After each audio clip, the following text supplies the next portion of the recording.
আচ্ছা গাইস, আমরা অবশেষে সাজেক চলে এসেছি। আর আসলে গাড়ির অবস্থা প্রচুর খারাপ হয়ে গেছে। আর এখন অসাধারণ ভিউ দেখা যাচ্ছে এইখান থেকে।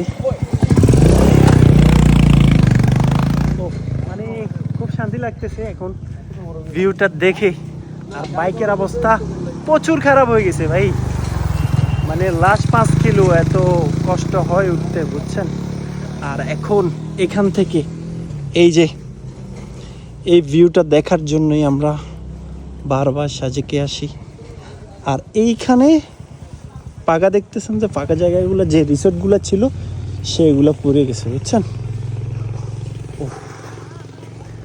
এক কথায় আল্লাহর সৃষ্টি অনেক সুন্দর, বলার মতো কোনো কিছু নেই। বাট এই যে ভিউ, সাধারণ ভিউ। মেঘটা এখনো আছে, বাট সকালবেলা আরো বেশি থাকে আর কি, এখন এত বেশি নেই এই আর কি। এখন আমরা একটা রিসোর্টে উঠতে হবে, কারণ আমরা কোনো রিসোর্ট বুকিং করি নাই।